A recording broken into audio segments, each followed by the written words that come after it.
Hello YouTube, this is Morgan, Airspeed Prime here with my next Airspeed Reads Naruto video. This one's going to be for volume 61 of the manga, which is called Uchiha Brothers United Front. Really nice cover with this one, you know, with Sasuke Itachi getting the front of the cover, with Kabuto in the middle of course. And then I think Naruto and Tobi are also on the cover, just because it represents that the war is still going on, even though they're not necessarily a focus at all really in the volume. If it was to be more representative of the content, you probably would have had maybe Tsunade and Madara, the reanimated Madara, on the cover, because that's the only other plot point that's covered apart from the Uchiha brothers and Kabuto. But yeah, the other notable thing about this is also that this is, I think, only the second volume that has 12 chapters. Everything else has either 9, 10, or 11. I think the only other 12 that I remember is the Itachi versus Sasuke fight and initial aftermath volume, which obviously the story behind that was that Kishimoto just really wanted all of that to be contained within one volume. And I assume somewhat similarly he wanted the amount of content covered here to all be included, you know, to start off with the meeting of the brothers and then ending just right before the end of the fight. So pretty fitting stuff. But yeah, 12 chapters, 576 to 587, Signposts, Hate Blade, The Weak Point of Despair, Uchiha Brothers United Front, Siblings, To Each Their Own, Konoha, Nothing, Who Are You, Yakushi Kabuto, I Am Me, The Izanami Activated, and 9 o'clock. So really good volume overall because of the focus. When Kishimoto just decides to kind of pace it out in a way where he's not touching in on every other minor plot point going on and just decides that for like 5-6 chapters I am just focusing on this one plot point, it comes across really, really well because you're not getting interrupted cutting away to other stuff, and it just allows the development for Sasuke, Itachi, and Kabuto to really, really come across quite well, with the only interruption for this entire volume being a cutaway to actually a really good and important fight between Madara and the 5 Kage. And even then, it's only like a chapter or two that we could await to that for. So, just a lot of important stuff that happens here with regards to, I suppose, Itachi kind of realizing that he kind of handled Sasuke in the wrong way, reflecting on how Sasuke is right now, and kind of using Kabuto as like, Kabuto is like me, but I know how to change his path in the right way. And he's basically just accepting that, like, okay, I can sort of push Sasuke towards a better direction, but in the background of this entire volume, you kind of know that Itachi is constantly thinking that, like, my signposts to get Sasuke to the point where he needs to be were wrong. I was basically manipulating him, genjutsu, doing it the wrong way. But there is someone out there trying to get Sasuke back the right way, and that's Naruto. And even though he's not really mentioned, he's just alluded to slightly in some of the visuals of the chapter. You know that basically Itachi is going to leave Sasuke, like, knowing that he's never really maybe going to get him back on the full straight and narrow himself, but just knowing that Naruto is there and will do everything possible, like, in the honest way to get Sasuke back. There's a confidence there, and that's kind of what the first chapter really focuses on. The fact that it's called Signposts, and just the whole idea of, like, even though all I wanted was for you to walk the right path, before I died, I tried to lead you down that path of righteousness. I changed the signpost on that path with lies and my ocular powers, and it's just that, like, this idea that he really gave Sasuke no option. He didn't let him think and come up to a conclusion on his own. He manipulated the situation to make Sasuke hate him, so that the only thing Sasuke would do would be to hunt him down, kill him, and become the hero. The whole time not realizing that forcing Sasuke to hate would fundamentally change who he was, because he would just hate everyone for what happened to him, his family, and then once he found out about Itachi, what happened to Itachi. And that's the whole time. And so, like, ending with the more or less ending the first chapter with this really nice page of just Itachi basically reflecting on that, kind of saying, just realizing that the signposts were not your only guide. It kind of makes Itachi smile, knowing that Naruto is kind of going to be there to somehow try and guide him back onto the right path. It's interesting, but of course they're setting up that like this talk isn't going to happen until they really deal with Kabuto, which is what Itachi needs to do. That has to be his involvement in the war, is to stop the Edo Tensei, stop all those reanimated shinobis to really get things on the right path. But yeah, we do then cut away to our only kind of separate part of the volume, and that is Madara versus the 5 Kage. And they're all, there's been a decent amount of fighting between these 6 up to now, and everyone's a bit tired to a degree, but Madara's kind of like, none of you stand up to the first Hokage. If it was him here, he'd be more than a match for like all 5 of you alone, and now me having some of his powers, I'm a match for so many people, even though I'm at a disadvantage here. And he basically just points out that, like, Tsunade, even though you're related to the first Hokage, you're nothing like him. Like, you're a woman, you're a medical ninja, but you're nowhere near as skilled as he is. He could regenerate without using any jutsu. You're nothing like him. And I like how her comeback is basically that, I'm a woman. I'm not the same as the first Hokage, but my true power lies in the will of power, in the will of fire, which is fitting coming from her. That she defines that, and the big thing that she does to kind of prove herself to Madara is fully activate the 100 healings jutsu, myopic generation 100 healings jutsu. In that, I like what happens here, in that this chapter, it's just like, okay, she's activated the jutsu, but she's not really taking any damage or healing anything off. She's just like, she does this, demonstrates her strength with the assistance of the other Kage, and then we kind of end the chapter with her getting like stabbed, and it's like, oh, was that Tsunade's kind of big attack, but now she's been like taken out. But I like how they start the next chapter up, and immediately it's like, no, the whole point of this was actually that this is the fact that she could heal off this basically tree through the stomach is the big thing. That like Tsunade's big improvement as a jutsu is that she managed to more or less kind of recreate in her own way the special power of the first Hokage, which was being able to heal himself without using any jutsu, and she's managed to do that using the seal on her forehead and activating the 100 healings jutsu. And this does impress Madara, because this is a technique that he is kind of completely unaware of, and so it's kind of nice that he kind of gets that.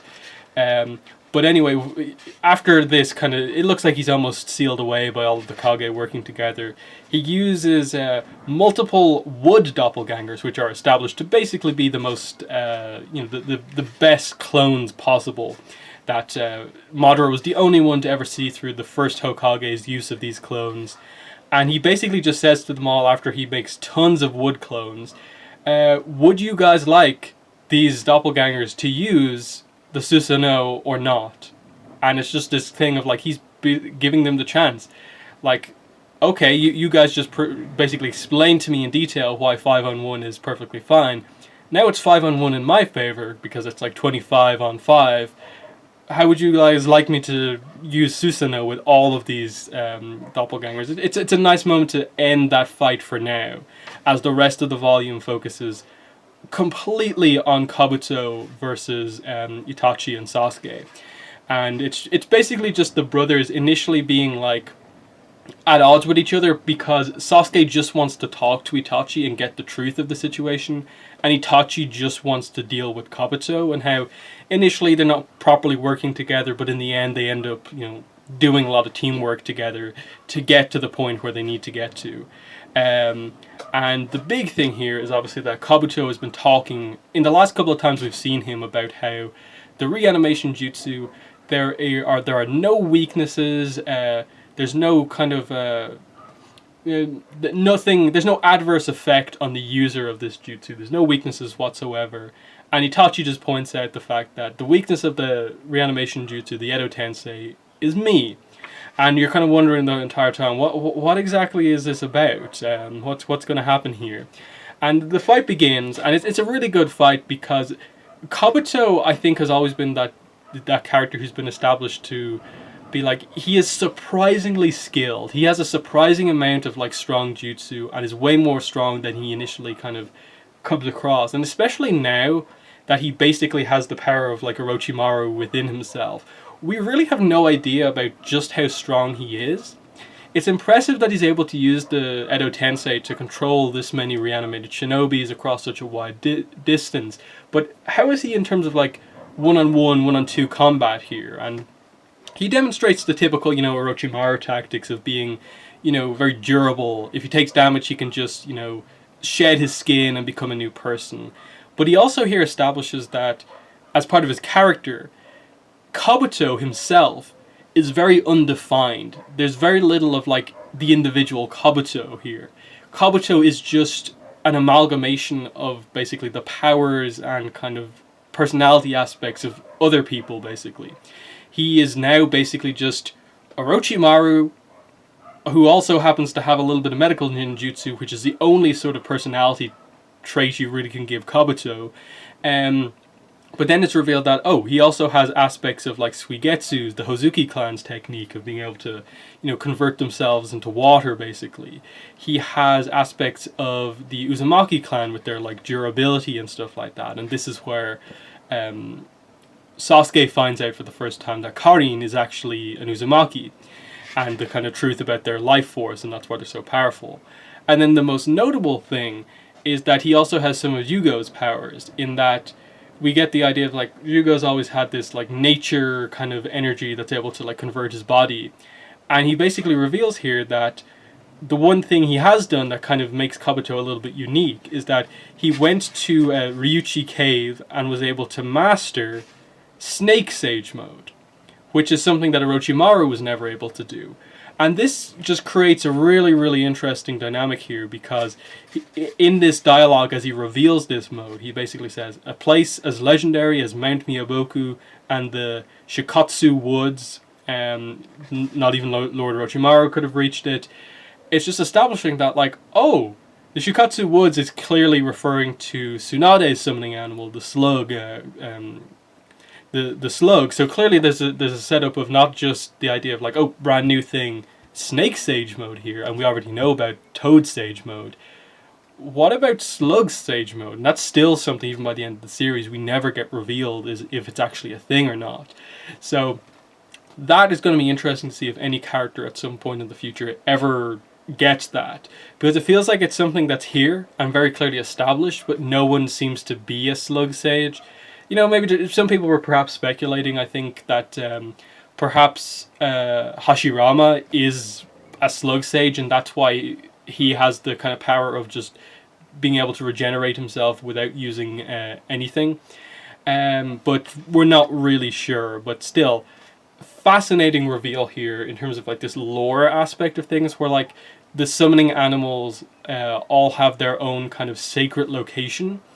And you can basically master nature energy, and through use based on that animal, you can become a sage of that specific kind of animal and gain incredible powers. Because Sage mode for Naruto has always been established since it was revealed to be one of his like ace techniques. That like even just a few volumes ago, he was using Sage mode to take out like the third Kage, basically. Like its speed is on par with that and stuff like that. So this is a really big reveal for Kabuto here, that he has Snake Sage mode here, and here he is. You can see him here using it, the eyes and stuff like that.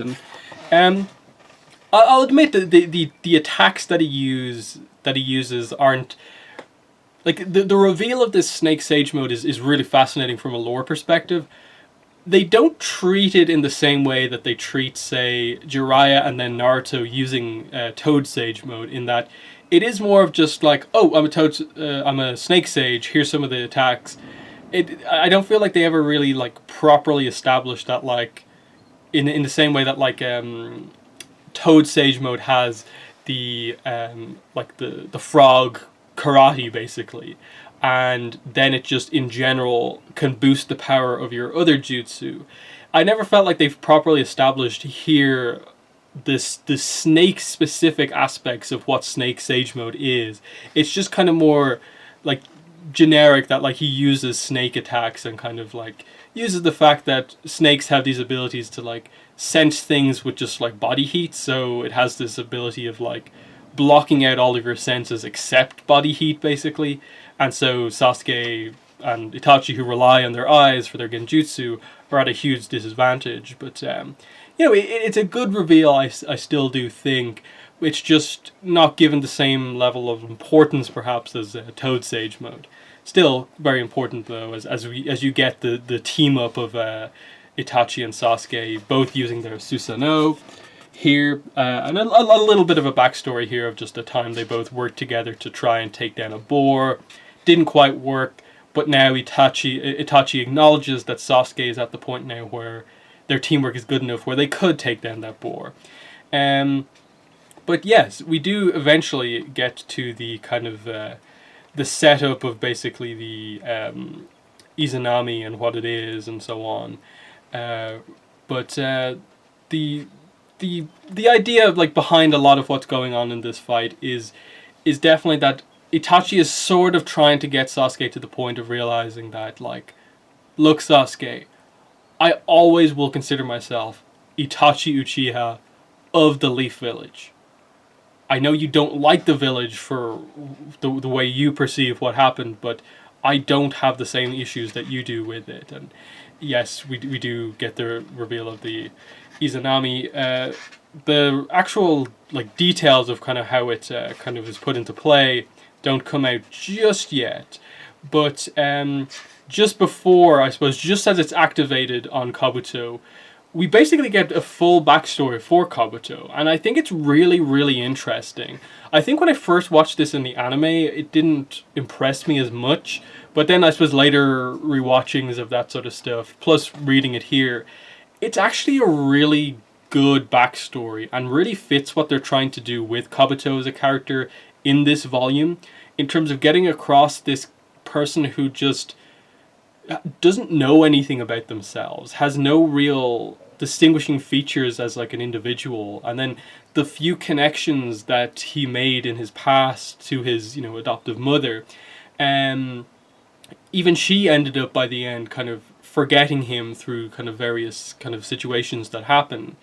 And so he ends up getting to this kind of point where the only way he defines himself is basically by adding bits and pieces of other people to himself, which is why him basically like injecting like Orochimaru's power into himself, and then later it being revealed that he's also put in aspects of like the sound, all the different sound ninjas into himself, Kimimaru, and obviously Yugo, Karin, and Suigetsu. That's all he is, really. He's just an amalgamation of all these other people, who is Kabuto. And then even just the idea that his name is just basically like his adoptive mother, when she found him, just basically said, oh, you don't have a name, what about helmet? You're wearing a helmet right now. And stuff like that. And just the idea that the one distinguishing feature for him was his glasses, which were given to him by his mother. But even they like aren't necessarily like his, they're someone else's. And it's just I think it's a really nice kind of story here, as you kind of get this idea of like he found this person who eventually cared for him, but then they were kind of separated in the reveal that his adoptive mother was actually a spy for Konoha, and Danzo wanted her to go into a more long-term spying mission. And to agree to that, it was basically to save the orphanage that she's now working in. And another part of the deal was that they took Kabuto with them as well, because Orochimaru, when he was getting some treatment on his arm from Kabuto, saw something in him and obviously wanted him as like someone that they take with them. And it's just interesting to see that this is the moment when Orochimaru basically like selected, in a way, Kabuto as someone who he was interested in and would like eventually take on. And what happens is that he obviously becomes a ninja over time, and what happens is that he's basically attacked by his adoptive mother, the Konoha spy, and ends up kind of injuring her as like a reaction, not knowing it's her. goes over, tries to heal her, but as she's just basically sitting there, she doesn't have a clue who he is, and he's just kind of wondering, like, what? How has this happened? Like, the one person who I actually care about now doesn't realize that it's me, and it's this huge kind of moment of change, I think, for him as a character, kind of seeing this, that like none of it actually matters, that these glasses are basically like the only thing that like connects him to his mother in the past. And Orochimaru later turns up and explains everything to him, that he was basically, in the end betrayed by Donzo, that Donzo separated the two of them, sent his mother out on a mission to kill someone, with her not being aware that she was sent out to kill Kabuto, and her not realizing in the attempt to kill Kabuto that it was him, because over the like 5 or so years that they were separated, she was given pictures of Kabuto as he was growing up, but they were kind of like pictures of some other person who initially looked like Kabuto, but as they grew up actually turned out to be different. So when she sees actual grown-up Kabuto, she's not aware that that's him, because as far as she's aware, she's been told that Kabuto actually looks like someone else at this point. And it's, again, just this kind of thing of like, he doesn't have much of an identity of his own. And as Orochimaru kind of points out to him that, like, join me, we'll do medical research together, and you can define yourself by basically adding to yourself.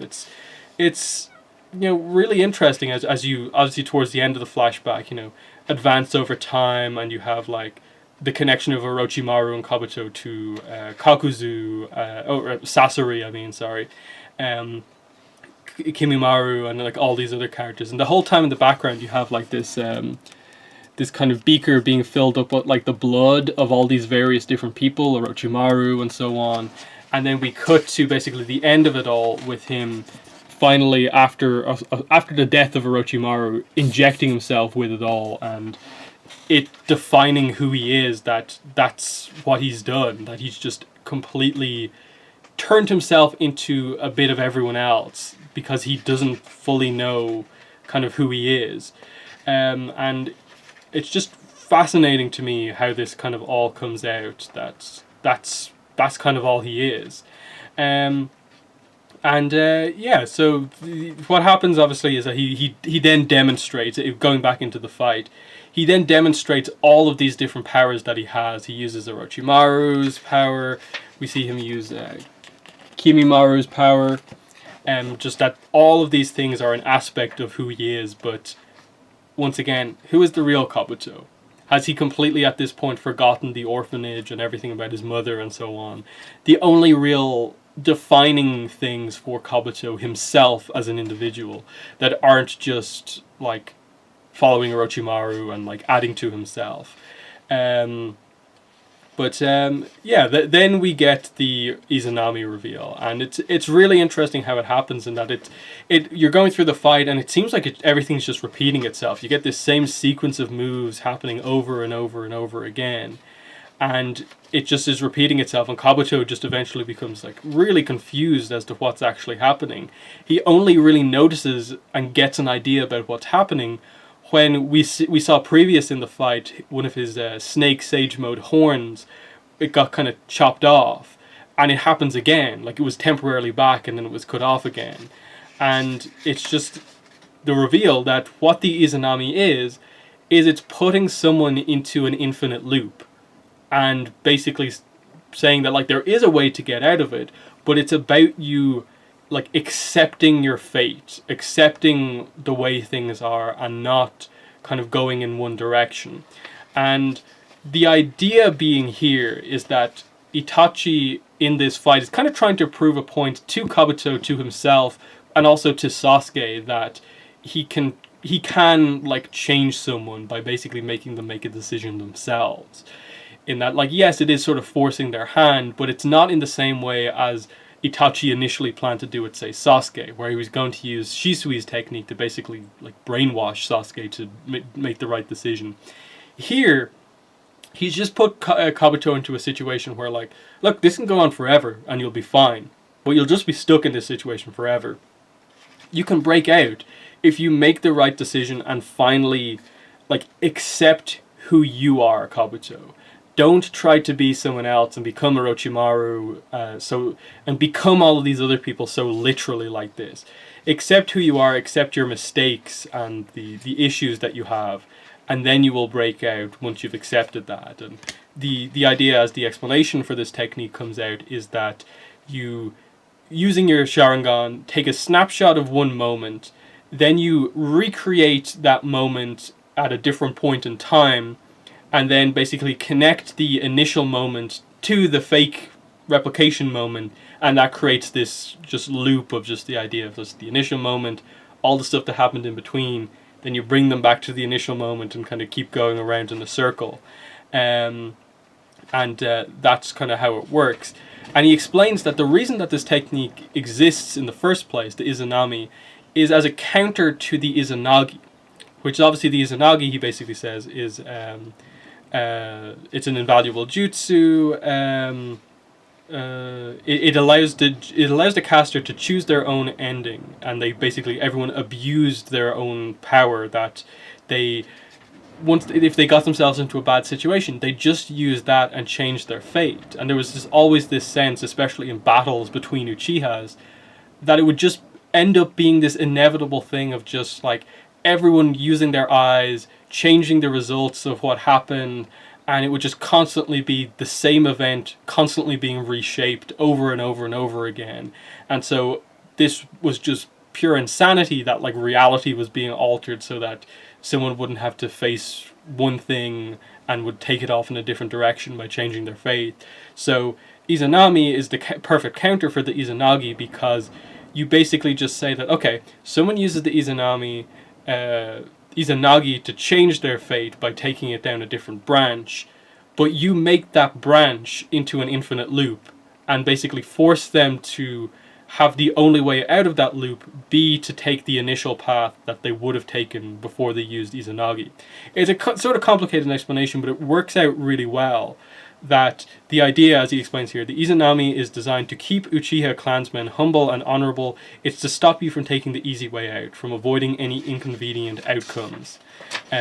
Once one accepts the original outcome and stops trying to run from it, the loop will stop.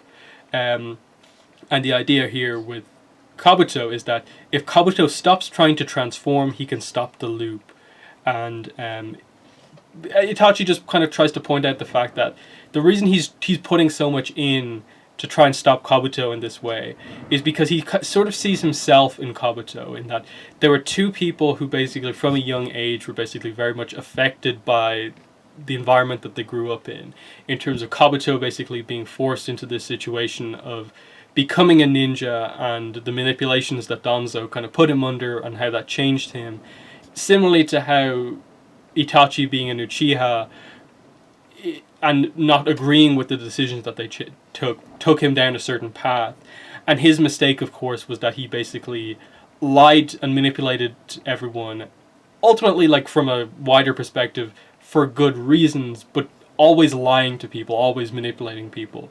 And similarly with Kabuto, eventually like losing a sense of himself and always transforming himself into basically copies of other people. And Itachi just says, I stopped listening to anyone else, I stopped trusting anyone. Kabuto is so deluded that he thinks these powers are his and his alone. I understand him too well. The shinobi world has made both of us victims of our own egos. He can't forgive himself for what he's done because he can't see himself for who and what he truly is. What he's doing is certainly wrong, but he's not completely to blame for not realizing that. I lost my chance, but he can still forgive himself. And just kind of pointing out that Sasuke always saw Itachi as this perfect person, but Itachi's kind of pointing out here in the end that he was never perfect, ever. And it's this moment of just Kabuto, we see a little bit of his inside of kind of realizing, like, what did I do wrong? All he ever wanted was someone to be there for him, someone to acknowledge him, and like, what was the mistake in that? And obviously, you know, he says, Itachi says, I should have acknowledged and appreciated myself. If I'd done that, I never would have had to lie to anyone, to you or myself. If you lie to yourself, how can you have friends? How can you trust or be trustworthy. So many lies will keep you from ever seeing your true self. And it's in the end, Kabuto, will he make the decision to get out of the Izanagi or what? And I like this little moment on basically the second last page, as we cut to just a random other place in the middle of this war, and we find out that Urushi, who was one of the other kids in the orphanage with Kabuto when he first arrived, so they both technically have the same adoptive mother, he is part of the allied shinobi forces and kind of notes that, if my little brother is there, he can look at your wounds. And he kind of hopes that in the aftermath of the war, that the orphanage can kind of come back together and they can really help people. And you can sort of see the idea like, oh, like if Kabuto finally understands himself, he'd realize that maybe a position of what he can do is go back and help in that orphanage again. Now that he can make his own decisions, basically. So, some complex stuff being put into play at the end there. And definitely, how exactly they approach, having Itachi go off. Because obviously once the Edo Tensei is kind of gone, that means Itachi will fade away for good this time. So what will be the final parting words of Itachi to Sasuke? Will they change him enough, or will it be left for Naruto to have any impact on Sasuke? Obviously, I think what they're setting up is that Itachi is going to do enough to kind of change Sasuke enough that he won't want to attack the village, but will still have issues perhaps with certain people and stuff like that. So it's fascinating to see where they ended off, but overall just the amount of focus, the time, the effort you can tell went into writing this, establishing Kabuto this late basically as just a really, really interesting character with that unique dynamic of just him not being an individual really and always being just aspects of other people.